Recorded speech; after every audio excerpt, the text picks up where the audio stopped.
ಸಚಿವ ಸ್ಥಾನಕ್ಕಾಗಿ ದೆಹಲಿಯಲ್ಲೂ ಶಾಸಕರು ಲಾಬಿ ನಡೆಸ್ತಾ ಇದ್ದಾರೆ. ದೆಹಲಿಯಲ್ಲಿ ನಾಯಕರ ಭೇಟಿ ಮಾಡಲಿದ್ದಾರೆ ಶಾಸಕರು. ಹೈಕಮಾಂಡ್ ನಾಯಕರ ಸಮಯ ಕೇಳಿದ್ದಾರೆ. ಶ್ರೀನಿವಾಸ್ ಮಾನೆ, ಅಜಯ್ ಸಿಂಗ್, ರಿಜ್ವಾನ್ ದೆಹಲಿಗೆ ತೆರಳಿದ್ದಾರೆ.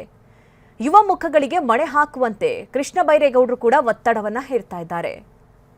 ಈ ಬಗ್ಗೆ ಹೆಚ್ಚಿನ ಡೀಟೇಲ್ಸ್ ಅನ್ನ ನೀಡ್ತಾರೆ ನಮ್ಮ ಪ್ರತಿನಿಧಿ ಪ್ರಮೋದ್. ಈಗಾಗಲೇ ಒಂದು ಸುತ್ತಿನ ಸಚಿವರ ಪಟ್ಟಿ ಅಂತೂ ರೆಡಿ ಆಗಿದೆ. ಈಗ ಇನ್ನುಳಿದಂತಹ ಸಚಿವರನ್ನ ಯಾರ್ಯಾರನ್ನ ಆಯ್ಕೆ ಮಾಡ್ತಾರೆ ಎನ್ನುವಂತಹ ಒಂದಷ್ಟು ಚರ್ಚೆಗಳ ಮಧ್ಯದಲ್ಲಿ ಕೆಲವರು ತುಂಬಾ ಒತ್ತಡವನ್ನ ಹೇರ್ತಾ ಇದ್ದಾರೆ ಅಂತ. ಯಾರ್ಯಾರೆಲ್ಲ ದೆಹಲಿಗೆ ತಲುಪಿದ್ದಾರೆ? ಸದ್ಯ ನಾಯಕರ ಭೇಟಿಗೆ ಅವಕಾಶ ಸಿಕ್ಕಿದೆಯಾ ಪ್ರಮೋದ್? ಮಧು, ಈಗಾಗಲೇ ಕೃಷ್ಣ ಬೈರೇಗೌಡರ ಜೊತೆಗೆ ಅನೇಕ ಕೆಲವು ಶಾಸಕರು ಕೂಡ ಈಗಾಗಲೇ ದೆಹಲಿಗೆ ತೆರಳಿದ್ದಾರೆ. ಅದು ಶ್ರೀನಿವಾಸ್ ಮಾನೆ ಇರ್ಬೋದು, ರಿಜ್ವಾನ್ ಇರ್ಬೋದು, ಅಜಯ್ ಸಿಂಗ್ ಇರ್ಬೋದು, ಈ ಎಲ್ಲ ನಾಯಕರು ಈಗಾಗಲೇ ದೆಹಲಿಯಲ್ಲಿ ಬೀಡ್ಬಿಟ್ಟು ತಮ್ಮದೇ ಆದಂತ ಲಾಭಿಯನ್ನ ಮಾಡ್ತಾ ಇದ್ದಾರೆ. ಅಫ್ಕೋರ್ಸ್ ಈಗಾಗಲೇ ಒಂದು ಹಂತದ ಸಂಪುಟ ರಚನೆ ಆಗಿದೆ, ಸಂಪುಟ ವಿಸ್ತರಣೆ ಆಗೋದು ಬಾಕಿ ಇದೆ. ಇನ್ನೊಂದು 10 ರಿಂದ 14 ಅಥವಾ 15 ಸ್ಥಾನಗಳು ಭರ್ತಿಯಾಗುವಂತ ನಿರೀಕ್ಷೆ ಇದೆ.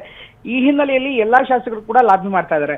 ಅನೇಕರು ಅವರವರ ವ್ಯಾಪ್ತಿಯೊಳಗಡೆ ಅವರ ಸ್ನೇಹಿತರ ಮೂಲಕ, ಜೊತೆಗೆ ಅವರ ನಾಯಕತ್ವದ ಮೂಲಕ ಲಾಭಿಯನ್ನ ಮಾಡ್ತಿದ್ದಾರೆ. ಮತ್ತೆ ಕೆಲವರು ನೇರವಾಗಿ ಲಾಭಿಯನ್ನ ಮಾಡ್ತಿದ್ದಾರೆ. ಇನ್ನು ಕೃಷ್ಣ ಬೈರೇಗೌಡರು ಕೂಡ ಒಂದಲ್ಲ ಒಂದು ರೀತಿಯಲ್ಲಿ ಹೈಕಮಾಂಡ್ ಜೊತೆಗೆ ಮೊದಲಿಂದಲೂ ಕೂಡ ಉತ್ತಮ ಅಂತ ಸಂಪರ್ಕ ಹೊಂದಿರೋರ ಜೊತೆಗೆ ಅವರಿಗೆ ಅವರದೇ ಆದಂತ ನೆಟ್ವರ್ಕ್ ಇದೆ.